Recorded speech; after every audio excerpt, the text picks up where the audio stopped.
वास्तुशास्त्रानुसार असा कुठला एक दोष आहे का जो मॅक्झिमम लोकांच्या घरी आढळतो? बेसिक गोष्ट प्रत्येकाच्या घरामध्ये असतेच, ती म्हणजे आणि अशा कुठल्या स्पेसिफिक वस्तू सांगू शकाल का की ह्या घरी नसायलाच पाहिजे? सगळ्यात पहिले तर बंद पडलेलं घड्याळ आपण घरात ठेवू नये. जर बंद पडलेलं घड्याळ घरामध्ये असेल तर घरातल्या लोकांची जी ग्रोथ आहे ती थांबते. वास्तुनुसारचं घर कसं असलं पाहिजे? 100% वास्तुनुसार घर कोणीच बांधू शकत नाही. साऊथ ईस्ट पण चालतो का? ऍक्च्युली लोकांचा खूप मोठा हा गैरसमज आहे की साऊथ ही दिशेला आपला एंट्रन्स चालत नाही. असं नाहीये. एक दिशा चुकली फॉर एक्झाम्पल नॉर्थ ईस्ट, तर मग अख्ख्या घरावर तो इफेक्ट जाणवतो. वास्तूमधला एक कोपरा जरी चुकला तर सगळ्या वास्तूला त्याचा दोष लागतोच. घरात जर सतत भांडणं होत असतील तर कुठली दिशा तपासायला पाहिजे? एक सुरुवातीला सांगितल्याप्रमाणे जर घरामध्ये असेल त्याने सुद्धा ग्रहकलेश वाढू शकतो. घरात कुठे जर काही गळत असेल आपले नळ वगैरे तर म्हणजे आता पैसे जाणार. याचं पाठीमागचं खूप बेसिक सायन्स आहे. धार्मिक शास्त्र तर आहेच. जिथे गळती आहे तिथे पैशाचा अपव्यय होणार. वास्तूमध्ये रेमेडीज सांगतात लोक. या गोष्टी कितपत करण्यायोग्य असतात नसतात? वास्तुशास्त्रामध्ये दुसरी गोष्ट म्हणजे तुम्हाला कुठलंही खर्चिक काम करावंच लागतं असं काही नाही. स्टडी रूमची लोकेशन ठरवू शकतो का की जरा मन लागेल अभ्यासात, अशी कुठली दिशा आहे? पूर्व दिशेकडे येणारा सूर्यप्रकाश, त्याच्यामध्ये तुम्ही जेवढा अभ्यास कराल तो तुम्हाला जास्ती लवकर ग्रहण होतो. घरी पैसे येत आहेत पण टिकत नाहीये, ह्याच्याशी आणि वास्तूशी पण काही कोरिलेशन आहे? आपली तिजोरी कुठे ठेवावी आणि कुठे ठेवू नये? देवघर कुठे असावं आणि लोक काय चूक करतायत देवघराबाबत? किचन आणि पैसे हे काही आहे का त्यांचं रिलेशनशिप? झोपताना ही दिशा पण महत्वाची असते का? कुंडलीचा आणि वास्तूचा असं दोघांचा मिळून काही इफेक्ट होतो का असा एकत्र? बऱ्याच लोकांना असं वाटतं वास्तू म्हणजे काहीतरी मॅजिकल गोष्ट असेल किंवा काहीतरी जादूटोणा आहे. तर असं नाहीये. वास्तू हे अगदी बेसिक सायन्स आहे. हे सायन्स चालतं ऊर्जेंवरती. पृथ्वी, अग्नी, वायू, आकाश आणि जल. बऱ्याच वेळा दिशांची जर गडबड झाली तर हे पंचमहाभूतांची प्लेसमेंट जी आहे ती चुकते.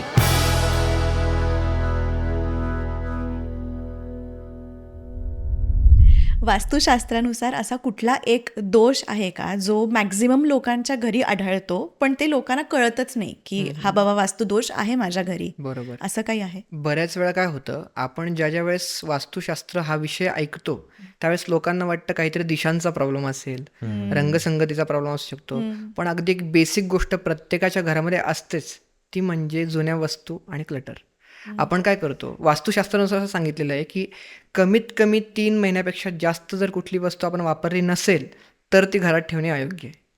आपण मग काय करतो, बऱ्याच वेळा जुन्या अडगळीच्या सामानाच्या वस्तू असतात, जुने कपडे असतात किंवा जुन्या कुठल्याही वस्तू असतील ज्या आपण वापरत नाहीये त्या घरामध्ये ठेवणे हे पूर्णपणे अयोग्य आहे. ते जर क्लीन नसेल तर तुम्ही इतर कितीही गोष्टी वास्तुशास्त्रानुसार केल्यात तरी सुद्धा वास्तुदोष हा घरामध्ये निर्माण होतोच. त्यामुळे ते सर्वात पहिले ते क्लीन करायला पाहिजे आपण. आणि अशा कुठल्या स्पेसिफिक वस्तू सांगू शकाल का की ह्या घरी नसायलाच पाहिजे? सगळ्यात पहिले तर बंद पडलेलं घड्याळ आपण घरात ठेवू नये. अच्छा. याचं कारण असं सांगितलेलं आहे की जर बंद पडलेलं घड्याळ घरामध्ये असेल तर घरातल्या लोकांची जी ग्रोथ आहे ती थांबते सगळ्यात पहिले तर. आणि दुसरं म्हणजे अडगळीचं सामान घरात ठेवायचं नसतं. कारण की एकतर ज्यावेळेस आम्ही वास्तू बघतो त्यावेळेस आम्ही असं सांगतो की राहू आणि शनी या 2 ग्रहांचा दोष त्या अडगळीच्या सामानावरती असतो. त्यामुळे जर अडगळीचं सामान घरामध्ये असेल तर या 2 ग्रहांची दृष्टी घरावरती राहते आणि मग आपल्याला फायनान्शियल प्रॉब्लेम आणि मानसिक त्रास होऊ शकतो त्या घरामध्ये. त्याच्यामुळे घड्याळ बंद पडलेलं आणि अडगळीचं सामान. ओके. आणि बरेच लोक असं पण म्हणतात की म्हणजे घरी पैसे येत आहेत पण टिकत नाहीये, म्हणजे खर्च होत आहेत. बरोबर. तर हे ह्याच्याशी आणि वास्तूशी पण काही कोरिलेशन आहे? याचं रिलेशन असं सांगता येईल, एकतर ज्यावेळेस आपण वास्तू बघतो तर वास्तू काय आहे हे समजणं गरजेचं आहे. बऱ्याच लोकांना असं वाटतं वास्तू म्हणजे काहीतरी मॅजिकल गोष्ट असेल किंवा काहीतरी जादूटोणा आहे. तर असं नाहीये. वास्तू हे अगदी बेसिक सायन्स आहे. हे सायन्स चालतं ऊर्जेंवरती, ज्याला आपण एनर्जी म्हणतो. त्या एनर्जीवरती हे सगळं सायन्स चालतं. तर घरामधली जर एनर्जी कुठे ब्लॉक झालेली असेल, 3 प्रकारची एनर्जी असते. एक आपली घरामधली असणारी हवा, दुसरी म्हणजे घरामध्ये असणारा आपण जे म्हणतो साऊथ नॉर्थ पोल, त्यांची जी एनर्जी आहे ती, आणि घरामध्ये असणारा सूर्यप्रकाश. याच्यापैकी एक जरी एनर्जी अडकलेली असेल, ब्लॉक झाली असेल तर मग घरामधला जो कॅश फ्लो आहे, मनी फ्लो आहे तो थांबतो आणि मग एकतर पैसा आलेला टिकत नाही किंवा पैसा येतच नाही, असे दोष निर्माण होऊ शकतात घरामध्ये. आयडियली वास्तुनुसारचं घर कसं असलं पाहिजे? म्हणजे तुमच्या म्हणण्यानुसार अगदी बेसिक सांगायचं म्हणलं तर 100% वास्तुनुसार घर कोणीच बांधू शकत नाही. बरोबर. याच्या पाठीमागची बरीच कारणं आहेत. पण अगदी आयडियली आपल्याला बांधायचंच असेल तर सगळ्यात पहिले तर आपलं एंट्रन्स हे खूप इम्पॉर्टंट आहे. 50% एंट्रन्स बघतो आम्ही. एंट्रन्स जर व्यवस्थित असेल, मुख्यद्वार जर व्यवस्थित असेल तर मग ती वास्तू योग्य आहे. त्यामुळे आपलं मुख्यद्वार एकतर ईस्टला असावं नॉर्थला असावं किंवा साऊथ ईस्टला पण चालेल, ईशान्य कोपऱ्याला पण उत्तम द्वार असतं. यापैकी आपलं मुख्य द्वार असावं. देन आपल्या घरामधलं जे ब्रह्मस्थान आहे, घराचं जे सेंटर आहे, ज्याला आम्ही वास्तूची नाभी म्हणतो, ती जागा क्लीन पाहिजे, मोकळी हवी. तिथं कुठल्या जड वस्तू नसाव्यात किंवा ती ब्लॉक नसावी. आणि थर्ड थिंग इज ईशान्य कोपरा जो आहे त्या ठिकाणी कुठलं ब्लॉकेज नसावं. अच्छा. मोकळी जागा, स्वच्छता असावी. हे जर असेल ना तर नक्कीच तुमचं ड्रीम होम इझिली तुम्ही तयार करू शकता किंवा त्या ठिकाणी राहायला जाऊ शकता, काही अडचण नाही. ओके. पण आता तुम्ही म्हटलात की साऊथ ईस्टचा एंट्रन्स पण चालेल, तर साऊथ एंट्रन्सचा लोकांचा एक खूप मिसकन्सेप्ट आहे की साऊथ एंट्रन्स म्हणजे वाईटच. तर मग साऊथ ईस्ट पण चालतो का? चालतो साऊथ ईस्ट. ऍक्च्युली लोकांचा खूप मोठा हा गैरसमज आहे की साऊथ ही दिशेला आपला एंट्रन्स चालत नाही, असं नाहीये. त्या ठिकाणी ज्यावेळेस आम्ही वास्तुशास्त्र बघतो तर वास्तुशास्त्रानुसार आपल्याला 16 दिशा सांगितल्या आहेत. 4, 8 किंवा 10 दिशा नाही तर 16. याला आम्ही 16 झोन्स म्हणतो. त्याच्यामध्ये 2 नावं आहेत, एक तर आहे गृहक्षत आणि दुसरं आहे वितत. हे साऊथचे एंट्रन्स आहेत, ज्या ठिकाणी म्हणजे एकदम डिरेक्टली साऊथला न बघता एक 12 डिग्री जर आपण लेफ्ट राईट केलं तर तो जो एंट्रन्स आहे तो आपल्याला चांगल्या प्रकारे फळ देऊ शकतो. फक्त एवढंच आहे की आपल्याला त्या एंट्रन्सच्या समोर चपला ठेवता कामा नये किंवा इतर कुठल्या अडगळीच्या वस्तू किंवा बाकी कचरा ठेवायला चालत नाही. हे काही नियम आपल्याला त्या ठिकाणी पाळावे लागतात. बाकी एंट्रन्स चुकीचा आहे हा फार मोठा गैरसमज आहे, असं काही नाही. सो वास्तुशास्त्रामध्ये या प्रत्येक गोष्टींचे नियम सुद्धा सांगितलेले आहे की तुम्ही कुठल्या जागी काय गोष्टी ठेवायला पाहिजे किंवा काय ठेवायला पाहिजे, असं सगळं सांगितलेलं आहे. बरोबर. येस. यानुसार कसं आहे, एकतर वास्तुशास्त्र बघतो ना आम्ही तर सगळ्यात पहिलं तुम्हाला एक छोटीशी कथा सांगतो म्हणजे लक्षात येईल आपण काय आहे. तर एक धार्मिक कथा आहे की अंधकासुरासोबत महादेवाचं युद्ध झालं होतं आणि त्या युद्धामधनं महादेवाच्या अंगातनं काही घामाचे थेंब बाहेर पडले आणि त्या थेंबातनं एक राक्षस तयार झाला. तो राक्षस पृथ्वीवरती पडला आणि तो दिसेल त्या गोष्टीचं भक्षण करायला लागला. मग त्यावेळेस ब्रह्मदेवाने त्याच्यासोबत युद्ध केलं, त्या राक्षसाला उलट जमिनीवरती पाडलं आणि त्याच्या पाठीवरती पाय दिला. त्या राक्षसाचं मुख हे ईशान्य कोपऱ्याला गेलं, त्याचे पाय नैऋत्य दिशेला गेले. त्यामुळे जो वास्तुपुरुषाचा आपण चार्ट बघतो त्या ठिकाणी तो वास्तुपुरुष आहे. आणि त्यांनी ब्रह्मदेवाची त्यांनी उपासना केली आणि त्यांची क्षमा याचना मागितली की माझा जन्म तुमच्यापासून झालेला आहे, माझी काही चूक नाही, माझी ही भूक तुम्हीच मिटवा. त्यावेळेसपासून त्याला आशीर्वाद मिळाला की प्रत्येक वास्तूमध्ये तुला स्थापित केलं जाईल आणि हे उलटं स्थापित केलं जाईल, जेणेकरून त्या वास्तूमधली निगेटिव्ह जी एनर्जी आहे, नकारात्मक ऊर्जा आहे, तिचं तू भक्षण करशील. आणि जसा तो वास्तुपुरुष ठेवलेला होता त्याच प्रकारे आपण वास्तुशास्त्र सांगतो. ईशान्य दिशेला त्याचं मुख आहे, डोक्यावरती ओझा असेल तर तो वास्तुपुरुष श्वास घेऊ शकणार नाही. त्याचं मुख्य नाभीवरती ओझं ठेवायला चालत नाही. पायावरती ठेवू शकता, नैऋत्य दिशा आहे. उजव्या बाजूला जी आहे त्याची आग्नेय दिशेला त्याचा उजवा हात आहे, जो आपला खायचा हात असतो म्हणून आपण म्हणतो आग्नेय दिशेला आपलं किचन असायला हवं. लेफ्ट साईडला साऊथ साईडला जातो, तिकडे आपलं टॉयलेट वॉशरूम असायला हवेत. अशा प्रकारे हे वास्तूचा चार्ट आम्ही सांगतो बेसिकली. आज लॉजिक कळलं की हे स्टोरी आहे त्याच्यामागे. आणि आता आपण दिशांबद्दल बोलतोच आहे, तर असं पण मी ऐकलंय की नॉर्थ ईस्ट जे तुम्ही म्हटलात की ब्लॉकेज नसावं आणि नॉर्थ ईस्टला जर टॉयलेट असेल तर मग त्या घरी जे कपल राहणार आहे, नवरा बायको, मग खूप प्रॉब्लेम्स होतात, डिवोर्स वगैरे होऊ शकतात. तर ह्याच्यात किती तथ्य आहे? नॉर्थ ईस्ट जी आपली दिशा सांगितलेली आहे ना, ईशान्य दिशा आपली, त्या दिशेला देवदिशा म्हणतो आम्ही. सगळ्यात प्युरेस्ट कुठली दिशा असेल ना तर ती दिशा आहे. तुम्हाला कधी पण देवाची पूजा करायची असेल, प्रार्थना करायची असेल तर त्या दिशेला बघून करावी असं सांगितलं जातं. आणि जर त्या ठिकाणी टॉयलेट असेल आपलं किंवा वॉशरूम असेल तर त्या ठिकाणी अडचण होते, ती दिशा ब्लॉक होऊन जाते पूर्णच्या पूर्ण. आणि त्यावेळेस मग काय होतं, आपल्या घरातल्या लोकांमध्ये काय होतं, नकारात्मक ऊर्जा वाढते, कपलमध्ये फाईट्स होऊ शकतात खूप जास्त, त्यांच्यामध्ये मतभेद होऊ शकतात आणि त्यातनं अडचणी येतात पुढे जाऊन. त्याकरता हा जो दोष आहे, म्हणजे ईशान्य दिशेला जर टॉयलेट वॉशरूम असेल तर हे तुम्हाला चेंजेस करावं लागतं. याच्यावरती कुठलीही रेमेडी नाही किंवा कुठलाही उपाय नाही. असं हा दोष आणि ब्रह्मस्थान या दोषांवरती दुसरा उपाय सांगितलेला नाही. हे तुम्हाला चेंज केल्याशिवाय दुसरा पर्यायच नसतो. आरसे म्हणजे बेडरूम मध्ये आपण झोपतो त्याच्या समोर मिरर नसावे असं म्हणतात. तर मग एक्झॅक्टली कुठे प्लेसमेंट करायला पाहिजे मिरर्सची? ऍक्च्युली प्लेसमेंट मिरर्सची असं आहे की तुम्ही त्याला दिशा नाही आहे स्पेसिफिक, तुम्ही ठेवू शकता, फक्त ज्या दिशेला तुम्ही झोपताय तुमच्या एक्झॅक्ट समोर मिरर्स नसावेत. हा, एकतर असं सांगितलं जातं की मिरर्समध्ये नकारात्मक ऊर्जा असते, आपलं रिफ्लेक्शन सारखं बघणं चुकीचं असतं. आणि सायंटिफिकली जर विचार करायचा तर आपला ब्रेन खूप प्रोसेस करतो रिफ्लेक्शन बघायच्या वेळेला. कधी पण जर आपण कंटिन्यू मिरर पाहत राहिला ना, एक तर स्लीप शेड्यूल पूर्ण खराब होतो आपला, माइंडवरती परिणाम व्हायला लागतो. मग आपण बरेच लोक बघतो की आम्हाला आरशात काहीतरी दिसलं, यावेळी ते ऍक्च्युली काय झालेलं असतं, आपल्या ब्रेनला ती सवय लागलेली असते सारखी आरशात बघण्याची. ते रिफ्लेक्शनमुळे काय होतं, बऱ्याच वेळा भ्रामक गोष्टी आपल्याला दिसायला लागतात. त्यामुळे हाच पहिला नियम असतो आमचा की समोर तुम्ही कधीही आरसा ठेवू नका. लेफ्ट साईडला ठेवा किंवा राईटला ठेवा बेडच्या, काही अडचण नाही. फक्त समोर तुम्ही ज्या ठिकाणी झोपताय तुम्हाला एक्झॅक्ट आरशामध्ये बघून झोपता नाही आलं पाहिजे, अशा ठिकाणी आरसा नसावाच. आता मॉडर्न जी घर आहेत त्याच्यानुसार फ्लॅट्स, आता इथं तर तुम्हाला माहिती की सगळं काही पण कुठेही असू शकतं, फ्लॅट काही सिस्टम करू शकतं. तर मी ऐकलेत की काही वास्तूमध्ये रेमेडीज सांगतात लोक की तुम्ही एक हिरव्या रंगाची टीप लावा किंवा या सगळ्या गोष्टी सांगा.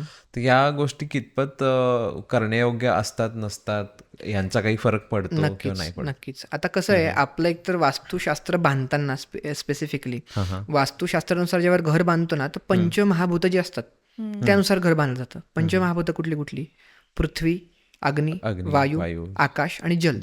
या पंचमहाभूतांच्या विचारांनीच आपण वास्तू बांधतो. बरोबर. बऱ्याच वेळा दिशांची जर गडबड झाली तर हे पंचमहाभूतांची प्लेसमेंट जी आहे ती चुकते.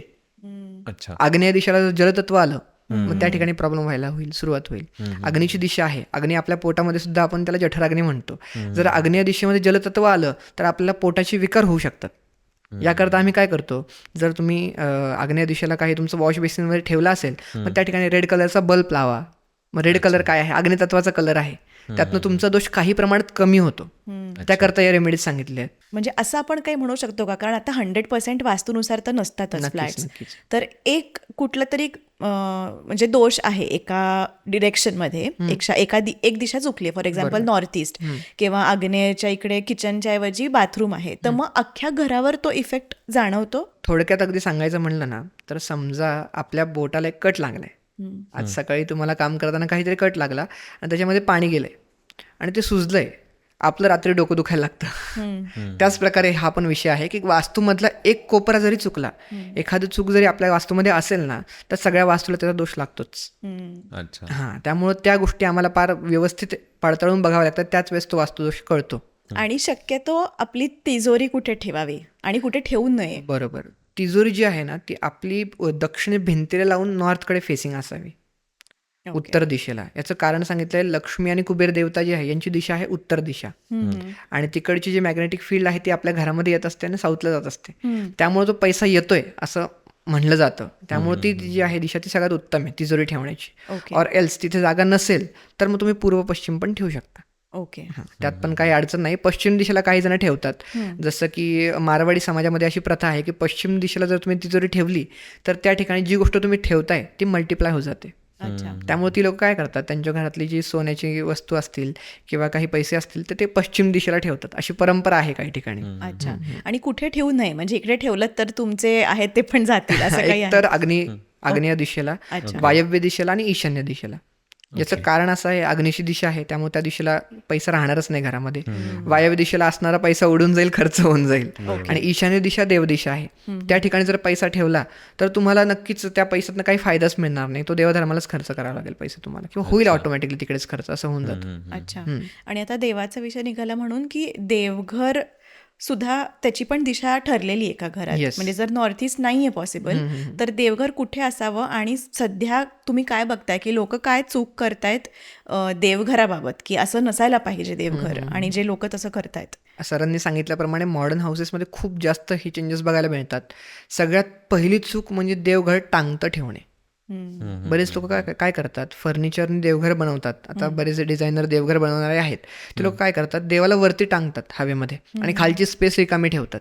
ते पूर्ण चुकीचं आहे. अच्छा. आपण वास्तुशास्त्रानुसार किंवा आपल्या धर्मशास्त्रानुसार ज्यावेळेस बघतो त्यावेळेस देवाची स्थापना करताना जमिनीवरती खाली करतो, हवेत लेवायला कधीच ठेवलं जात नाही. त्यामुळे ते पूर्णच चुकीचं आहे, ते चेंज करायलाच हवं. आणि दुसरं म्हणजे जर ईशान्य जागेला तुम्हाला जागा नसेल ईशान्य दिशेला देवघर ठेवण्याकरता, तर पूर्व पश्चिम ही सगळ्यात सोपी आणि इझी जागा आहे. तुम्ही पूर्व दिशेला देवघर ठेवा, पश्चिमेकडे तोंड करून, आणि तुमची पूजा करताना दिशा पूर्वेला असायला हवी. आणि जर उलट हे केलं तर की म्हणजे तरी चालेल, पण बऱ्याच शास्त्रज्ञांचं असं म्हणणं आहे, वास्तुशास्त्रज्ञांचं, की पश्चिम दिशेला बघून पूजा करू नये. कारण की जो प्राणवायू आहे आपला, ईस्टकडे येणारी जी सूर्याची ऊर्जा आहे ही विरुद्धार्थी जाते. सकाळचा जो सूर्य असतो हा पूर्वेकडनं उगवतो आणि त्याचा प्रकाश जर आपल्यावरती पडत असेल आणि आपण पूजा करत असू, बेसिकली आता पॉसिबलच नाही आहे ते फ्लॅट सिस्टममुळे, परंतु मेन रिझन त्याच्या मागचं हेच होतं की पूर्वेकडे तोंड करून पूजा का करायची. सकाळचं मॉर्निंग सन आपल्यावरती पडतो, सकारात्मक ऊर्जा आपल्यामध्ये राहते आणि हेल्थ रिलेटेड प्रॉब्लेम कमी होतात. आता जसं मॉडर्न फ्लॅटच्या सिस्टम मध्येच आपण परत येऊया, कारण मोस्टली घेताना आपण सगळी लोक तेच फ्लॅट सिस्टमच घेतात. बिल्डर आणि जे मार्केटिंग वाले ते सांगतात की हा फ्लॅट ईस्ट फेसिंग आहे, हा वास्तूनुसार आहे. तर ते कितपत खरं आहे आणि आपण कसा निवडून घ्यायला हवा फ्लॅट. म्हणजे जनरली सांगतात की ईस्ट फेसिंग फ्लॅट आहे किंवा नॉर्थ फेसिंग फ्लॅट आहे. तर आपण बेसिक काय गोष्टी बघायला हव्यात ज्या आपण म्हणजे त्यानुसार आपण तो एखादा फ्लॅट फाईन. सगळ्यात पहिले तर आपण चूक करतो घराची वास्तू बघतानाच. लोक काय करतात, आपलं फोनमधलं कंपस किंवा होकायंत्र असेल ते ओपन करून बघतात, मेन डोअरवरती उभे राहतात आणि आमचं ईस्ट फेसिंग फ्लॅट आहे. तिथंच चुकतो आपण. वास्तू बघताना कधी पण वास्तूच्या सेंटरने बघायची असते, ब्रह्मस्थानावरती उभं राहून बघायची असते. जर तुम्हाला वास्तूनुसार प्लॅन बनवायचा आहे तर आपली ही ब्रह्मस्थान आहे समजा, त्या ठिकाणी उभं राहायचं. त्या ठिकाणावरनं सगळ्या दिशा बघायच्या, त्यानुसार आपलं दरवाजा कुठल्या दिशेला येतोय, बेडरूम कुठल्या दिशेला येतोय, ईशान्य दिशा कशी आहे हे बघायचं. आणि 3 मुख्य गोष्टी आपल्याला लक्षात ठेवायला पाहिजेत. सगळ्यात पहिले तर आपलं एंट्रन्स, ते कुठे आहे कसं आहे बघावं. ते कट नसावं कधी पण, ज्याला आपण म्हणतो ना एक थोडंसं रॉंग साईडला येतं. मेन ईस्ट नसेल तर ईस्टच्या थोडंसं या साईडला आलं किंवा वेस्टच्या थोडंसं लेफ्ट साईडला आलं, असं नसावं. एक तर सरळ स्ट्रेट फेसिंग असावं, नाहीतर कुठली पण उपदिशा असली तरी चालेल, फक्त नैऋत्य दिशा नसावी त्यातली. अच्छा, ठीक आहे. तर हे चालतं. पहिलं झालं एंट्रन्स. दुसरी गोष्ट घराचं ब्रह्मस्थान. घराचं मुख्य ब्रह्मस्थान जर फ्री असेल ना तर मग काही अडचण नाही. पण त्या ठिकाणी जर पिलर आला असेल उभा मध्ये किंवा अजून काही वस्तू आल्या असतील, टॉयलेट वॉशरूम आला असेल, ते चालणार नाही. ती पूर्णच तो दोष आपण काढूच शकत नाही कुठल्याच रेमेडीने. आणि थर्ड थिंग इज तुमचा ईशान्य कोपरा. मी सांगितल्याप्रमाणे त्या ठिकाणी पण ब्लॉकेज नसावं, तो फ्री असावा नेहमी. ह्या 3 गोष्टी जर तुम्ही बघितल्यात मग इझिली आपल्याला घराची गुणवत्ता लक्षात येऊन जाते. आणि जर असं नसेल, म्हणजे जर आता साऊथ वेस्टला काहींचे दरवाजे असतात, म्हणजे आता घेतलंय माहितीच नाही आणि नंतर कळलंय, तर मग जर वास्तू बघूनच या गोष्टी सांगता येतील ऍक्च्युली खरं सांगायचं तर. पण जर इफ त्या घरामध्ये त्यांची राहायची इच्छाच असेल तर त्या घरावरती रेमेडीज करता येतात. त्या कशा सांगतो. एक तर आपल्याला मुख्यद्वार शुद्धीकरणाचे बरेच विधी सांगितलेले आहेत, जे की आपण वास्तुशांतीमध्ये सुद्धा करतो. गृहप्रवेशाच्या वेळेला द्वारमातृकांचं पूजन करतो. त्याचबरोबर आपला जो घराचा उंबरठा आहे हा सुद्धा खूप महत्वाचा आहे. प्रत्येक दिशेनुसार उंबरठा ठरवलेला आहे, कुठल्या लाकडाचा असावा. आणि उंबरठा हा नेहमी लाकडाचाच असावा. जास्तीत जास्त मार्बलचा असेल तरी कलरनुसार आपण चॉईस करू शकतो की त्या दिशेनुसार हा कलरचा असावा. परंतु जे बाकीचे आलेले उंबरठे बरेच आता प्लास्टिकचे जण काही जण लावतात, डिझायनर आहेत म्हणून, किंवा इतर लोखंडाचे लावतात. जर्मनचे पण बरेच जणांकडे बघितलेत मी, पट्टी लावली त्यांनी जर्मनची अशी. हे जे धातू आहेत ना, या धातूंमध्ये जीव नाही सांगितलेला, पंचधातूंमध्ये जीव सांगितलाय. सोनं, चांदी, तांब, कांस्य आणि पितळ. याच देवतांची मूर्ती आपण देवघरामध्ये का ठेवतो? कारण यांच्यामध्ये ऊर्जा आहेत, एनर्जीज आहेत. डेड जर एनर्जी आपण घराच्या एंट्रन्सलाच लावली तर मग घरामध्ये एनर्जी येणारच नाही. मग तो जो आहे, ही रेमेडी आम्ही सांगू शकतो की या एंट्रन्ससाठी आपण या रेमेडीजचा यूज करून तो एंट्रन्स चांगली गुणवत्ता त्याची करू शकतो आपण. किचन आणि पैसे हे काही आहे का त्यांचं रिलेशनशिप? याचं डिरेक्ट रिलेशनशिप नाही आहे, ओके. परंतु आपल्या शास्त्रानुसार असं सांगितलं जातं की तुमचं पोट जे आहे, जे अन्न तुम्ही खाताय, जे पाणी तुम्ही पिताय, हे खूप मॅटर करतं. कशा सेन्समध्ये? ज्या प्रकारचं अन्न आपल्या पोटामध्ये जात आहे त्या प्रकारची एनर्जी आपल्या बॉडीमध्ये तयार होती आणि तीच एनर्जी प्रोड्यूस होती आपल्या कामामध्ये. बरोबर की नाही? आपण जेव्हा कुठेही डायटिशियनकडे जातो त्या व्यक्ती तेच सांगतात की चांगलं डाएट घ्या जेणेकरून तुमचं कामामध्ये जास्त मन लागेल. त्याच प्रकारे किचनचं सुद्धा तेच रिलेशन आहे की जर तुमचं किचन चांगलं असेल, स्वच्छ असेल, चांगल्या प्रकारचं फूड त्या ठिकाणी बनवलं जात असेल, आणि विशेष करून धर्मशास्त्रामध्ये हे सुद्धा सांगितलेलं आहे की फूड बनवताना तुम्ही कसं काय काय गोष्टी करायला पाहिजेत. आजकाल आपण गाणी ऐकतो किंवा मूवीज बघत बघत फूड बनवतो, ते पूर्ण चुकीचं आहे. काहीतरी देवाचं श्लोक ऐका, काहीतरी देवाचं नाव घ्या. त्यावेळेस ते जे अन्न बनवलं जातं त्याला सुग्रास अन्न म्हणलं जातं आणि तेच आपण भक्षण करतो आणि त्यातनंच आपली एनर्जी चांगल्या प्रकारची बाहेर पडते. नाहीतर मग नकारात्मकता येते, टेन्शन यायला लागतं, अचानक ओव्हर थिंकिंग वाढते घरामध्ये. हे सर्व किचन मधनं शक्यतो जास्ती वाढतं. आजकाल आय थिंक हे कोणीच नाही फॉलो करत, सगळे घाईत असतात, घाईघाईत सगळं. याचं कारणच असं आहे की जुन्या काळच्या लोकांना, आपण मला बरेच कमेंट्स येतात माझ्या व्हिडिओजमध्ये की गुरुजी जुन्या काळी का हे नव्हतं शास्त्र, आत्ताच कसं काय तुम्ही सुरुवात केली सांगायला? जुन्या काळच्या लोकांना गरजच नसायची. त्यांची सवयच अशी की बाहेर आले की पाय धुवायचे, मग घरात यायचं. जेवताना खाली बसायचे, बेडवरती बसत नसायची लोक, चेअरवरती बसत नसायची, बैठण असायची त्याची बसण्याची बरोबर. मग हे बाकीचे दोष आहेत त्यांना नसायचेच. त्यामुळे आत्ता वास्तुशास्त्र आणि कुंडलीशास्त्र यांची गरज लोकांना जास्त आहे.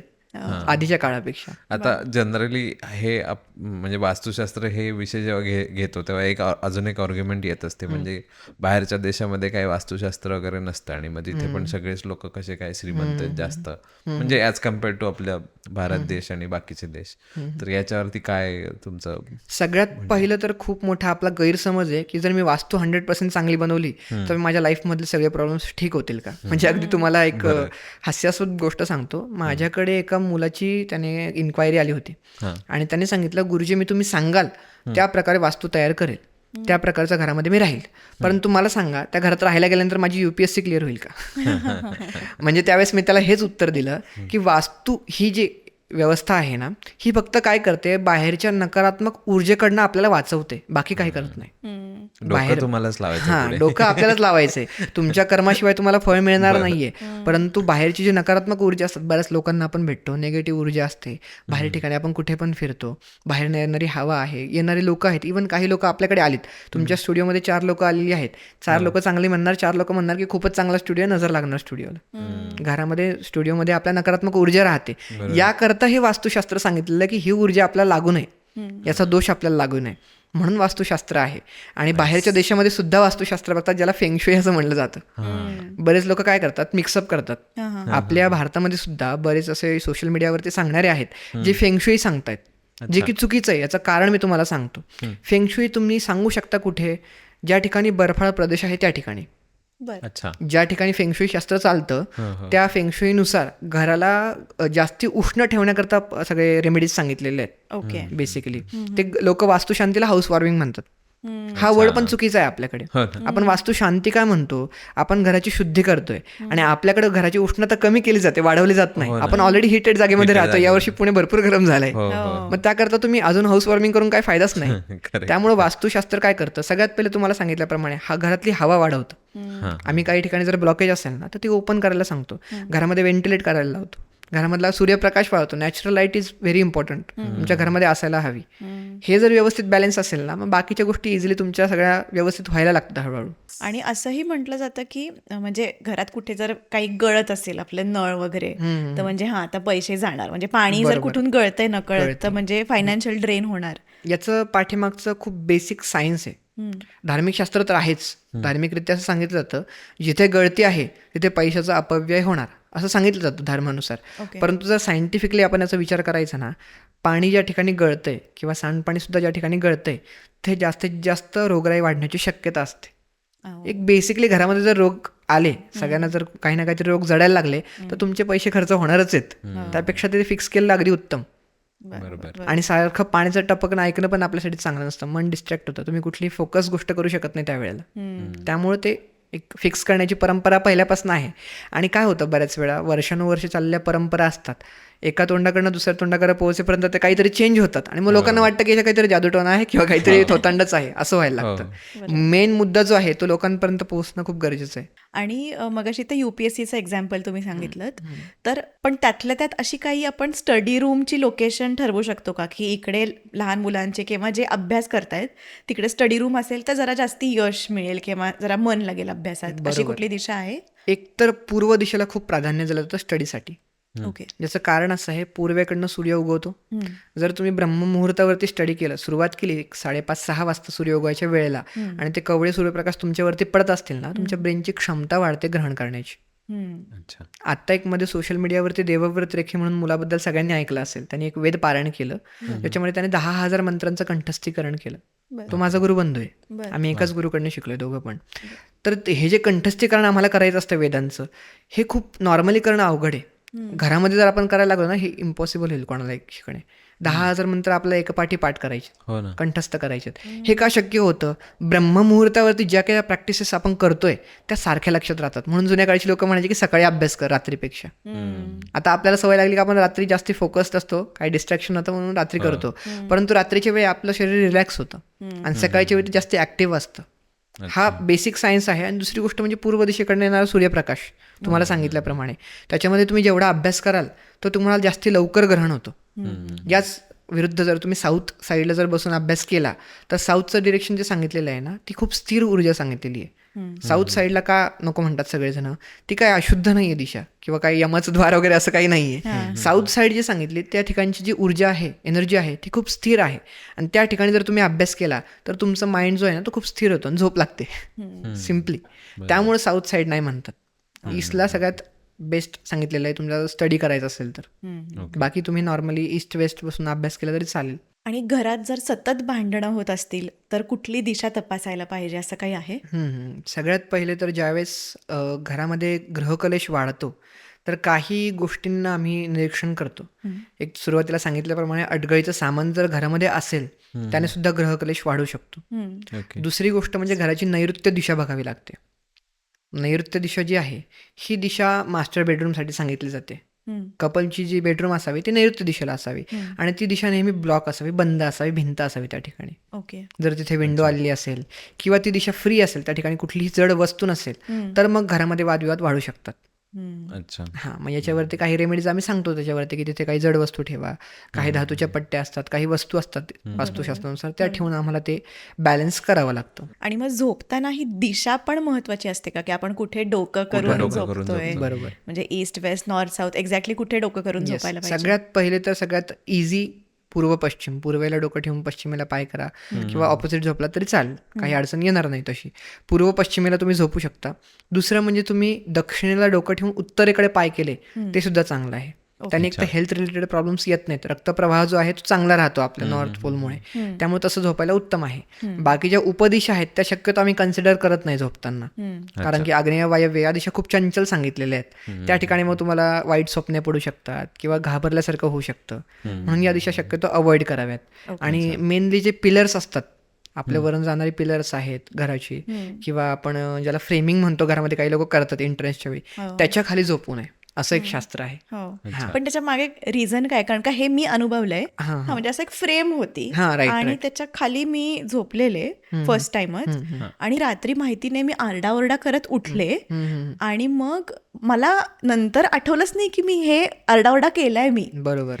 तर ह्याच्या मागचं काय? याच्या पाठीमागचं कारण आहे, आपण काय करतो बऱ्याच वेळा आपल्याला असं वाटतं जे दिसतंय तेच आपलं सत्य आहे, पण असं नाहीये. आपला ब्रेन ना आसपासच्या सगळ्या गोष्टी प्रोसेस करत असतो. आम्ही नेहमी सांगतो की तुमचं जे झोपायचं बेड आहे त्या बेडच्या खाली कधी काही लोखंडी वस्तू ठेवू नका, कसला कचरा असेल तर तो ठेवू नका, तो क्लीन ठेवा. आपण न्यूजपेपर्स वगैरे बरेच जण काय करतात, मराठी लोक बेडच्या खाली ठेवतात, तो ठेवायला नसावा, कारण ब्रेन तो प्रोसेस करत राहतो रात्रभर. झोपेची जी क्वालिटी ती खराब होते. आणि आपण आता बोललात त्या प्रकारच्या फ्रेमच्या खाली झोपलात ना, सगळ्यात पहिले तर आपण क्लॉस्ट्रोफोबिक होतो, घाबरतो खूप जास्त. वरती एकदम जड वस्तू असल्यासारखं आपल्याला दिसतं सारखं, वरती प्लेन असावं कधी पण झोपण्याच्या. आणि दुसरी गोष्ट, त्या ठिकाणी पाल, सरडा हे कीटक असायचे पूर्वीच्या काळी, त्या अंगावर पडण्याची शक्यता जास्त असायची. त्यामुळे ही परंपरा आहे की त्याच्या खाली झोपू नये. हे अगदी बेसिक सायन्स आहे, पण आता ते लुप्त झाले. लोकांना वाटतं आम्ही मॉडर्न घर बांधलंय, आमच्या घरामध्ये सगळ्या गोष्टी आहेत तर मग हा काही प्रॉब्लेम होणारच नाही. पण सगळ्या ठिकाणी अडचणी येतातच. प्लेन जागेवरती आपण झोपलात ना कधी पण, मग काही अडचण येत नाही. आणि दिशा पण खूप मॅटर करतात. सुरुवातीला सांगितल्याप्रमाणे एक प्राणवायू चांगला पाहिजे, हवा चांगली आली पाहिजे, त्याकरता पूर्व पश्चिम आहे. आणि दुसरं आपलं नॉर्थ पोलची हे आहे, मॅग्नेटिक फील्ड आहे, ती बरोबर व्यवस्थित राहिली पाहिजे आणि रक्तप्रवाह बॉडीचा चांगला राहील. याकरता या दिशा सांगितल्यात आपल्याला झोपण्याच्या. अगदी छोट्या छोट्या ऍक्च्युअली या सायंटिफिक नाही बेसिक गोष्टी आहेत. जसं बीम खाली बेसिक गोष्टी फक्त काय आपण बीम किंवा लॉफ्टच्या वरती काहीतरी सामान ठेवतो, सामान ठेवलेलं असतं ते पडू शकतं. किंबहुना बरेच जण काय करतात, ते आता हॉलमध्ये करण्याची पद्धत आहे, इंटेरियर डिझाईन मध्ये काय करतात, वरच्या बाजूला फॉल सिलिंग करतात, ती सुद्धा अंगावर पडू शकते बऱ्याच वेळा. ते खूप नाजूक गोष्ट आहे. बरोबर. त्याकरता सुद्धा नाही सांगितलेलं आहे. पूर्वीच्या काळी लाकडी असायचं त्यामुळे ते सेफ असायचे, पण स्टील ते लोक काय करायचे, त्याच्या खाली कधी झोपत नसायची. प्लेन जागा जिथे आहे तिथेच झोपायची. म्हणजे एक वेळ लिव्हिंग रूम मध्ये चालेल, पण बेडरूम मध्ये फॉल सिलिंग शक्यतो नसावी. बरोबर. आणि जे मगाशी आपलं चर्चा झाली होती की जर साऊथ ईस्टला टॉयलेट असेल तर रेड बल्ब लावायला पाहिजे, तर मग प्रत्येक दिशा इज रिलेटेड टू काही कलर का, म्हणजे कुठला कलर? बरोबर बरोबर. आता आपली जी आग्नेय दिशा आहे ना, ही रेड कलरची दिशा सांगितली, पूर्ण अग्नितत्वाची दिशा. आपली उत्तर दिशा जी सांगितली ती ब्ल्यूइश सांगितली, जलतत्वाची सांगितलेली आहे. पश्चिम दिशा आहे ही वायूमुळे सांगितलेली आहे, त्या ठिकाणी हिरवा रंग चालतो. ओके. हां. मग जी आपली साऊथ आहे त्या ठिकाणी डार्क ब्ल्यू वगैरे चालेल, थोडे डार्किश कलर जे असतात ते चालतात. मधल्या उपदेशांना आपण थोडेसे लाईट कलर वापरायला सांगतो. क्रीम कलर आहेत, क्रीम ऑरेंज आहे, असे कलर सांगतो. हे कलर का सांगितले? जर तुमच्याकडनं दिशांचं नियोजन जमलं नाही तर तुम्ही रंगांचं तर नियोजन नक्कीच करू शकता घरामध्ये. मग त्याने काय होतं, हे पंचमहाभूत जे आहेत ही बॅलन्स होऊ शकतात. ओके. याकरता हे रंग आपल्याला सांगितलेले. पण जर कोणी उलटच केलं की म्हणजे साऊथ ईस्टला ब्ल्यू केलं, नॉर्थ ईस्टला रेड केलं, तरी मग उलटा इफेक्ट होऊ शकतो का? येस, त्यातनं आपला उलटा इफेक्ट बऱ्याच वेळा पाहायला मिळतो. अच्छा. घरामध्ये विविध प्रकारचे प्रॉब्लेम्स ऑटोमॅटिकली यायला लागतात आणि लोक मग काहीतरी वेगळ्या प्रकारे त्याचं सॉल्युशन शोधत असतात, की काहीतरी मला बाधा झाली असेल किंवा इतर काही गोष्टी झाल्या असतील. किंवा कुंडली ज्योतिष सुद्धा मी बघतो बऱ्याच वेळा. तर कुंडलीवरनं लोकांना असं वाटतं की हा काही दोष माझा वैयक्तिक आहे की काय, पण हा बऱ्याच वेळा आपला मेन जो आहे वास्तू त्याच्यामध्ये असू शकतो. त्यामुळे हे सगळ्यात पहिले क्लिअर असणं खूप गरजेचं आहे. आता त्यावरनच मला आठवलं, म्हणजे हे लक्षात येत आहे किंवा प्रश्न येतोय की कुंडलीचा आणि वास्तूचा असं दोघांचा मिळून काही इफेक्ट होतो का असा एकत्र? एकतर ज्यावेळेस आम्ही वास्तू बघतो ना, ही दिशांचं सायन्स आहे. मी सायन्सच म्हणेल याला. ओके. हे दिशांचं सायन्स आहे आणि या प्रत्येक दिशांना काही ग्रहांचं वर्चस्व सांगितलेलं आहे. मग ते ग्रह कशावरती काम करतात तर कुंडलीवरती काम करतात. अच्छा. तुमचं होरास्कोप, तुमची कुंडली, चंद्र कुंडली, लग्न कुंडली बघून आपण हे ठरवू शकतो की कुठली वास्तू तुमच्यासाठी ही सगळ्यात उत्तम राहील. त्याकरता जी लोक कुंडली वास्तू बघतात त्यांना जास्ती आपण प्रेफर केलं पाहिजे. बेसिकली कुंडलीच्या थ्रू आपण वास्तू जी बघतो ही जास्त इफेक्टिव्ह असते कम्पेअर टू नुसतं वास्तू बघणं. कुंडली वास्तूमध्ये असं काही आहे का की मी एक ठराविक काळातला आहे, म्हणजे माझा जन्म एका ठराविक काळातला आहे, तर त्यासाठी या फेसिंगची वास्तू असली पाहिजे? नक्कीच. हो, प्रत्येक कुंडलीनुसार. अगदी समजा तुमच्या प्रथम स्थानामध्ये जर गुरु असेल तर मग त्याचा अर्थ काय की तुम्हाला पूर्व दिशा सगळ्यात चांगली आहे हे मला सांगता येईल. बरं, तुमच्या प्रथम स्थानामध्ये गुरु आहे, त्याच्याबरोबर चंद्र आहे, मग घरामध्ये तुम्ही ऑफ व्हाईट किंवा व्हाईट रंग लावायला पाहिजे किंवा जास्तीत जास्त पिवळे पडदे लावा. हे गुरुचे आणि चंद्राचे रंग आहेत. यानुसार सगळ्या वास्तूचं कन्सल्टेशन इझिली आम्हाला सांगता येतं. आपण म्हणतो ना, डॉक्टरांना जेवढी जास्त माहिती असेल तेवढे ते चांगल्या प्रकारे कन्सल्ट करू शकतात. त्याच प्रकारे आम्हाला जेवढं तुमचं कुंडलीची माहिती असेल, तुमच्याबद्दलची माहिती असेल, त्याच प्रकारे आम्हाला चांगल्या प्रकारे सांगता येतं की कुठली वास्तू तुम्हाला जास्त शुभ आहे. पण मग अशा वेळेस नवरा बायको दोघांची बघायची, सासू सासरे असतील तर चौघांची बघायची का कसं मॅच? नाही, ऍक्च्युली ज्यावेळेस वास्तू आपण बघतो ना तर आपण कर्ता व्यक्तीची बघतो. घरातली कर्ता व्यक्ती कोणीही असू शकते. अगदी फिमेल्स पण असू शकतात, मेल्स पण असू शकतात. त्यावरती असं काही बंधन नाहीये की मोठंच असावं किंवा छोटं असावं. जो कोणी कर्ता व्यक्ती आहे, म्हणजे बेसिकली ज्यांच्या कमाईने वास्तू घेतली जात आहे त्यांना पहिलं प्राधान्य दिलं जातं, कारण त्यांची लक्ष्मी त्या ठिकाणी आपण खर्च करतोय आणि ते त्यातनंच त्यांना मुख्य फायदा मिळाला पाहिजे त्या वास्तूतनं, म्हणून त्यांना पहिलं आपण प्राधान्य देतो. असं आहे. असं काही आता सोशल मीडियावर खूप रील्स आणि इंस्टाग्राम युनिव्हर्सिटीज म्हणतो आम्ही, काही फेक असतात, काही खरे असतात. अशी कुठली फेक रील किंवा असं कुठलं फेक ज्ञान तुम्हाला आढळलंय का की अरे हे काय सांगतात, हे तर उलटच सांगतायत? नक्कीच. पण व्ह्यूज आहेत, लाईक्स आहेत, लोक बिचारे ट्रस्ट करतायत, तर असं काही आहे? खूप जण काय करतात, वास्तुशास्त्राला ना अगदी जादू टोण्यासारखं करून टाकले लोकांनी. म्हणजे आधी काहीतरी झाडफूक करताना दाखवतात आणि तुमची वास्तू शुद्ध होती, असं काही नसतं. आपल्या व्ह्युअर्सला पण माझं हेच म्हणणं असेल की अशा प्रकारच्या गोष्टींपासून पहिले आपण दूर राहायचे. वास्तुशास्त्रामध्ये दुसरी गोष्ट म्हणजे तुम्हाला कुठलंही खर्चिक काम करावंच लागतं असं काही नाही की ह्या ठिकाणी ही चूक आहे म्हणलं घाला 20,000 रुपये याच्यामध्ये काहीतरी वस्तू ठेवा मग तो दोष जाईल, असं नाहीये. आपलं धर्मशास्त्रानुसार जे परंपरागत ज्यांचं शिक्षण झालंय, आता माझी 3री पिढी आहे, आम्ही वास्तुकुंडली बघतोय सगळेजण, आजोबा, वडील आणि मी. तर 3ऱ्या पिढीपासून आम्ही सांगतोय. आतापर्यंतचा आमचा पहिला उपाय हा नेहमी धार्मिक असतो. काहीतरी देवधर्माची उपासना सांगितली जाते किंवा काहीतरी तुम्हाला सांगितल्याप्रमाणे रंगांची संगती सांगितली जाते की इथे हा रंग लावा, इथे ह्या गोष्टी करा, किंवा काही जास्तीत जास्त पेंटिंग्स किंवा मूर्ती ठेवायला लावतो आम्ही. ह्या गोष्टी सांगतो.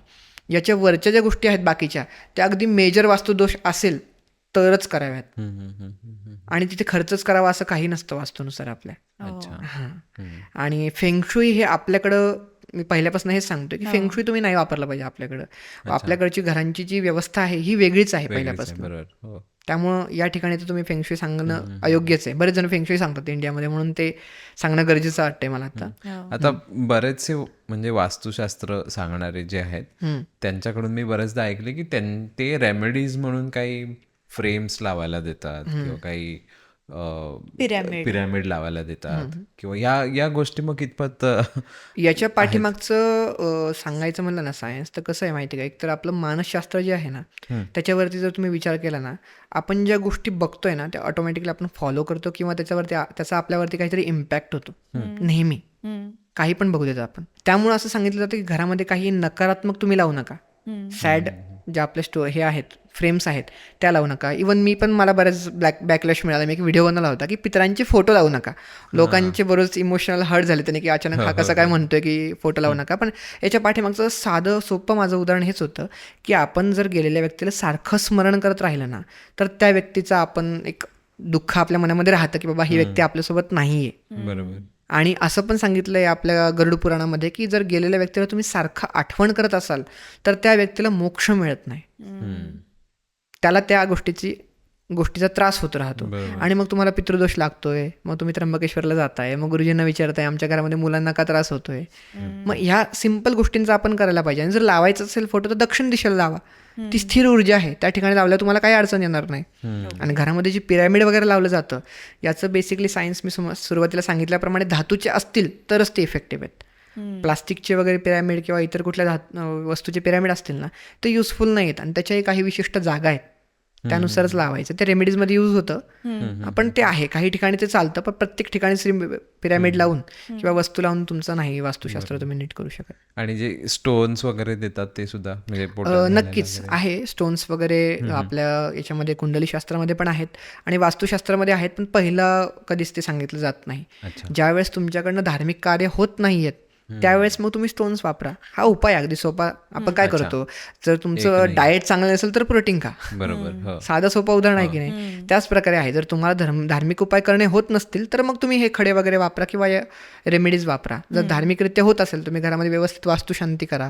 घरामध्ये आधीमध्ये वर्षातून एकदा उदक शांती करा. हे सगळे शुद्धीकरणाची विधी आहेत. हे जर केले आपण तर बाकीच्या गोष्टींची गरज लागत नाही आपल्याला. आणि जसं तुम्ही मगाशी म्हटलात की नजर लागू शकते तर मग त्याच्या अपोजिट जर का मी हे काहीच नाही केलं म्हणजे रेमेडी पण नाही केलं आणि थोडेसे माझ्या वास्तूमध्ये प्रॉब्लेम्स आहेत पण मी पॉझिटिव्ह वाईब्स आणते किंवा म्हणजे मला माझं घर आवडतंय मला छान वाईब्स आहेत तर त्याच्यानी पॉझिटिव्ह वाईब होऊ शकतात घरात का नाही. म्हणजे थोडं वास्तुदोष असेल तर काहीतरी होऊन काहीतरी त्रास होईलच हेल्थ किंवा फायनान्शियल. राईट. याच्यामध्ये तुम्हाला एक सोपं उदाहरण देतो. भगवद्गीता का रचली माहिती का. कारण सोपं का तर अर्जुनाची जी विल पॉवर होती ना ती कमी होती. अच्छा. एका व्यक्तीच्या विल पॉवर कमी असण्यामुळे आपल्याला जगातला सगळ्यात श्रेष्ठ ग्रंथ मिळाला कुठला भगवद्गीता. धर्मशास्त्र हेच सांगतं पहिल्यापासून. बरेच लोक म्हणतात पण असं की गुरुजी हा तर एवढं वाईट कामं करतोय पण तरी याला का त्रास होत नाही मलाच का होतोय. याच्या पाठीमागचं सरळ सोपं उदाहरण आहे की त्यांची विल पॉवर स्ट्रॉंग आहे. जर तुमची विल पॉवर स्ट्रॉंग असेल ना तर मग तर काहीच लागत नाही तुम्हाला. अच्छा. त्या ठिकाणी जर विल पॉवर कमी असेल कमकुवत असेल तुमच्या मनामध्ये जर किंतु येते प्रत्येक ठिकाणी अडचणी येत आहेत असं जर वाटतंय त्याचा अर्थ त्या अडचणी आहेत.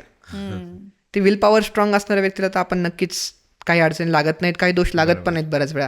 आणि असले तरी त्या दोषांवरती तो व्यक्ती आरामात मात करून पुढे जातो असं असतं. त्यामुळे will power is very important. तुमचीच एक मी रील बघितली होती की मेन डोअरवर गणपती असावा की नसावा ह्याच्यावर पण खूप डिबेट आहे. म्हणजे समज गैरसमज आहेत तर ते थोडं क्लॅरिफाय करायला. मी तुम्हाला दोन्ही बाजू सांगतो. अगदी दोन्ही बाजू सांगतो. एकतर बाकी देवतांची मूर्ती शक्यतो मेन डोअरवरती ठेवू नये कारण प्रत्येक देवताची उपासना करण्या पाठीमागचं कारण वेगळं आहे. फक्त आपण एकदम मारुतीची मूर्ती किंवा फोटो लावतो. पंचमुखी मारुती असतो तो जर साऊथला असेल तर नाही तर गणपती लावतात अशी परंपरा आहे. जर काही व्यक्तींचं असं म्हणणं आहे विद्वानांचं असं म्हणणं आहे की गणपती जर दारावरती लावला तर घरामध्ये आपल्या अलक्ष्मी राहते. याचं पाठीमागचं कारण ते असं देतात की ज्या वेळेस पार्वती मातेने गणपतीला सांगितलं होतं की माझं बाहेर तू रक्षण कर माझ्या द्वारावरती थांब आणि गणपती अडवायला गेला महादेवांना आणि त्यानं शिरच्छेद केला त्यामुळे गणपती लावू नये असं म्हणतात. पण हे चुकीचं आहे. याच्या पाठीमागचं कारण असं आहे की आपण गणपतीची गोल मूर्ती लावत नाही की बॅक आपल्याला गणपतीची बघायला मिळेल. गणपतीचं बॅक साईड कधी बघू नये असं शास्त्र आहे. आपण गणपतीची एक तर टाईल्स लावतात बरेच जण दगडी टाईल्स असते किंवा चित्र लावतोय आपण तर ते फ्रंट फेसिंग आहे. ज्यावेळेस आपल्या घरामध्ये कोणीतरी घरामध्ये येत आहेत एंट्रन्स घेता येते त्यावेळेस तो गणपती जर दिसत असेल ना तो विघ्नांचा हरता गणपती आहे. घरामधली नकारात्मक ऊर्जा तोच संपवतोय तुमच्या. त्यामुळे तिथे तो दोष नाहीये. म्हणून माझ्याकडनं जर सल्ला मागत असाल तर मी नेहमी सांगतो की घरावरती गणपती लावावाच काही अडचण नाही. कारण आम्ही पण असंच काहीतरी रील बघून फोटो होता तो काढून टाकला म्हटलं नको अच्छा तर परत लावू आम्ही. देवघरामध्ये एक्झॅक्टली कुठल्या देवांचे फोटो असतात. बरोबर. फोटो तर आपण एकतर फक्त बघण्यासाठीच ठेवतो खरं सांगायचं तर. फोटो हा प्रत्यक्ष देवताचा फोटो काढला गेलेला नाहीये. हा त्या आर्टिस्टनी धर्मशास्त्रानुसार श्लोकांनुसार त्या देवतेला रचलेला आहे पेंट केलेला आहे असं आपण म्हणू शकतो. आपल्यानुसार आपण काय करतो, देवतांची प्राणप्रतिष्ठा करतो. आणि प्राणप्रतिष्ठा करताना नियम असा आहे की आपल्या घरातल्या कर्त्या पुरुषाच्या एका वितेपेक्षा उंच देवता नसावी घरामध्ये, मूर्ती नसावी कुठलीच. आणि ती मूर्ती भरीव असावी, धातूची असावी. कुठले धातू? सोनं, चांदी, तांब, कांस्य आणि पितळ, हे पंचधातूमधले 5 धातू आहेत. या 5 धातूंची मूर्ती तुम्ही ठेवा. आता प्रश्न असा येईल की गुरुजी आम्ही गणपती बसवतो, तो काय या धातूचा नसतो. त्याचं हे माझं उत्तर असं आहे की ज्यावेळेस तुम्ही मृत्तिकेचा म्हणजे मातीचा गणपती किंवा देवता बसवताय त्यावेळेस त्या देवताला विसर्जन करावं लागतं. सारखा आपण त्याला घरामध्ये ठेवत नाही. त्यामुळे तो बसवायला चालतो. मृत्तिकेचं पूजन करतो आपण, शिवलिंग सुद्धा बनवतात आणि गणपती सुद्धा पूजन करतात, परंतु त्याचं विसर्जन करायला हवं. आणि हे जे धातू आहेत बाकीचे, याची मूर्ती घरामध्ये असल्यानंतर हे धातू आपल्याला फलदायी असतात जास्तीत जास्त. आणि घरामध्ये कुठल्या मूर्त्या ठेवाव्यात यावरती आपण आता बोलूयात. सगळ्यात पहिलं तर 5 मुख्य देवता सांगितलेल्या आहेत. एक आहे आपल्या घरामध्ये आपली कुलदेवीची मूर्ती असावी सगळ्यात पहिले. दुसरं आहे आपली कुलदेवता जी आहे. कुलदेवी वेगळी आणि कुलदेवता वेगळी. काही जणांचा खंडोबा आहे, खंडेराय आहेत, काही जणांचे बालाजी असतात, विविध प्रकारचे देवता आहेत, कालभैरव आहेत. कुलदेवता आणि कुलदेवी हे 2 आपल्या घरामध्ये असावेत. त्यानंतर महादेवाची एक पिंड असावी घरामध्ये. ओके. ती पिंड पण कशी? मोकळी पिंड असावी. बरेच जण त्याच्यावरती त्रिशूळ लावलेली पिंड ठेवतात किंवा नाक फिक्स असणारी पिंड ठेवतात. तर फिक्स नसावं, ते काढता यावं तर ठीक आहे. तशी पिंड घरामध्ये असावी, भरीव असावी. त्यानंतर गणपतीची एक पूर्ण मूर्ती असावी घरामध्ये, एक बाळकृष्ण असावा. अशी ही मुख्य देवता आपल्या घरामध्ये असायला पाहिजेत. याच्या व्यतिरिक्त आपली जी इष्टदेवता आहे, ज्या देवावरती आपली श्रद्धा आहे, त्यांची मूर्ती आपण ठेवू शकतो, काही अडचण नाही. आणि जे संत आहेत, बरेच जण काय करतात, संतांच्या मूर्ती बनवतात आणि त्यांची प्राणप्रतिष्ठा करतात, ते पण चुकीचं आहे. तर मी मूर्ती फक्त तिष्ठत ठेवता येते, योग्य आहे, त्यांची सेवा करणे योग्य आहे, परंतु त्यांची प्राणप्रतिष्ठा करण्याचा अधिकार आपल्याला नाही. कारण त्यांनी मनुष्य रूपामध्ये जन्म घेतलेला आहे सगळ्यात पहिले तर. म्हणजे ते काय झाले, पितृस्वरूपामध्ये गेले. जर तुम्ही त्यांची प्राणप्रतिष्ठा करतायत तर मग त्यांचा दोष तुम्ही का घेताय स्वतःवरती? हा सगळ्यात पहिला नियम आहे. आणि त्यानंतर बरेच जण काय करतात, पितरांचे टाक करतात आणि घरामध्ये ठेवतात. म्हणजे आपण अगदी सातारा, कोकणा साईडला जर गेलो, त्या ठिकाणची पद्धत आहे की लग्नाच्या वेळेला पितरांचे टाक केले आणि घरामध्ये ठेवले. तर ही पितृंची सेवा करण्यासाठी ते लोक करतात बेसिकली. पण याच्या मागचं खूप मोठा दोष ते जाणत नाहीत की ते पितरांचे टाक घरात ठेवल्यावरती तिथे वास्तुदोषामध्ये पितृदोष पण निर्माण होतो. मग पितृदोष निर्माण झाला की संततीला त्रास होतो, घरामध्ये फायनान्शियल प्रॉब्लेम्स यायला लागतात. मग ह्या गोष्टी आपल्याला लक्षात घ्यायला पाहिजे. एक तर पितरांचे टाक करूच नाही, आणि जर केले तर ते देव्हारात ठेवू नयेत. कारण पितरांची एनर्जी कशी आहे, स्थिर आहे. ती कुठे असते? दक्षिण दिशेला. बरोबर. आपण देवघर ठेवला ईशान्य दिशेला. तिथली एनर्जी नेहमी चलित असावी, ती स्थिर नसावी. हे जे गोष्टी आहेत, या गोष्टी लोकांनी जरा व्यवस्थित लक्षात घ्यायला पाहिजे देवघरात ठेवताना. सो थोडक्यात पंचधातूंचेच आपल्याला मूर्ती ठेवायची आहे. बरोबर. म्हणजे इव्हन काही मूर्तीज मी बघितल्या आता ब्लॅक स्टीलच्या आहेत, कलरच्या काही जण इव्हन स्टीलच्या ठेवतात. ब्लॅक कलरच्या आणि आय थिंक त्या पीओपी किंवा कशातरी असतात तयार केलेल्या, त्या चालत नाही. त्या पण नाही चालत. ब्लॅक कलर आहे काही देवतांसाठी सांगितलेला. म्हणजे रामाच्या मूर्ती वगैरे आजकाल हो, रामांची मूर्ती चालते ब्लॅक कलरची, विठ्ठलाची चालते, विठ्ठल रुक्मिणी चालते, बालाजीची चालते, शनी महाराजांची चालते. या काही देवता आहेत यांच्याकरता या मूर्ती सांगितलेल्या आहेत. पण ते ब्लॅक कलरच्या पाठीमागचा जो धातू वापरलाय तो लाकडी, बाकी नाही चालत तुम्हाला मांडल. जर तुम्ही मातीचं बनवताय त्याच्यावरती कलर देऊन जर लोकांना ती मूर्ती विकायला लावताय किंवा घ्यायला लावताय, तिथे दोष निर्माण होऊ शकतो त्या देवतेचा तुम्हाला. मोस्टली तसंच आहेत कारण बाजारात. म्हणजे लाकडी मूर्ती जर तुम्ही साऊथ साईडला गेलात ना, कर्नाटक वगैरे भागामध्ये, तिकडे चंदनाची मूर्ती मिळते बालाजीची पूर्ण. ती थोडी कॉस्टली मिळते, पण ती मूर्ती योग्य आहे कारण ती लाकडाची पूर्ण बनवली असते, अखंड लाकूड असतो. आपल्याकडे बऱ्याच वेळा काय करतात लोक, प्लास्टर ऑफ पॅरिस असतं किंवा पीओपी असतं, याचं बनवलेलं असतं सगळं. त्यांनीच ते मूर्ती बनवतात, वरनं पेंटिंग करून ते विकतात. मग त्यामुळे तो दोष आपल्याला त्या देवाचा लागू शकतो. आणि पोकळ पण नसावी, म्हणजे पूर्ण मूर्ती कधीच पोकळ नसावी, देवता भरीवच असावी असं सांगितलेलं आहे. आणि तुम्ही फायनल अशा कुठल्या वास्तू टिप्स सांगाल जे त्या व्यक्तीने त्याच्या घरी केलं तर त्याचं आयुष्य बदलेल, जरा चांगलं होईल, असं काही आहेत का, काही वास्तू सिक्रेट्स? सगळ्यात पहिले तर मी सांगेल, आपल्या घरातलं क्लटर जे आहे ते क्लीन करा. घरामध्ये ज्या काही जुन्या वस्तू असतील त्या डेड एनर्जीज घेऊन आलेल्या असतात, घरामध्ये राहत असतात. जुन्या वस्तू, जुन्या रद्दीचं सामान असेल, कपडे असतील, इव्हन आपल्या घरात काही बंद पडलेल्या मशीन्स असतात, वस्तू असतात, आपण वर्षानुवर्ष तशाच जपून ठेवतो, त्या फेकून द्यायच्या, घरात ठेवायचं नाही. कचरा घरामध्ये बिलकुल ठेवू नये, ही पहिली टिप. दुसरी गोष्ट, घरामध्ये प्लांट्स नेहमी असावे. मी नेहमी लोकांना सांगतो, घरामध्ये आपल्या काही ना काहीतरी वनस्पती असणं खूप गरजेचं आहे. एकतर घरामध्ये आपली जी हवा आहे ती खूप शुद्ध होते. तुम्ही घरामध्ये बांबू ठेवा, तुळशीचं एक वृंदावन ठेवा, रबर प्लांट आहे तो ठेवा, तो नकारात्मक ऊर्जा सगळी शोषून घेतो. एक जेड प्लांट म्हणून मिळतो तो ठेवा घरामध्ये, मनी प्लांट ठेवा. हे कसे आहेत ना, हे पॉझिटिव्ह आहेत गोष्टी या घरामध्ये असल्यामुळे आपला पण पॉझिटिव्ह फील होतं. हे झालं. त्याच्यानंतर घरामध्ये कुठल्याही डार्क एनर्जी असणाऱ्या वस्तू ठेवायच्या नाही किंवा रंग पण ठेवायचे नाही. बऱ्याच वेळा काय करतात लोक, ब्लॅक पेंट करतात आपल्या वॉलवरती, ते नसावं. एकदम काळा रंग आपण वापरत नाही कुठेच. किंवा अशा काहीतरी नकारात्मक पेंटिंग्स घरामध्ये लावतात. आपण अबस्ट्रॅक्ट म्हणतो ना, बरेच जण लावायची आवड असते आर्टिस्ट लोकांना. इव्हन माझी वाईफ पण आर्टिस्ट आहे, पण मी घरामध्ये कुठले अशा अबस्ट्रॅक्ट पेंटिंग लावू देत नाही. याचं पाठीमागचं कारण हे की आपण ती नकारात्मक ऊर्जा सारखी बघून बघून ना मनामध्ये ते नकारात्मक तयार करतो. त्याकरता ते लावू नका घरामध्ये. आणि घराचं ब्रह्मस्थान, ईशान्य कोपरा आणि मेन डोर नेहमी क्लीन ठेवा. तिथे कचरा होऊच देऊ नका. ह्या गोष्टी जर पाळल्या ना तर घरामध्ये नक्कीच वास्तुदोष होतच नाही. मग इव्हन आमच्याकडे पण याची गरज पडत नाही.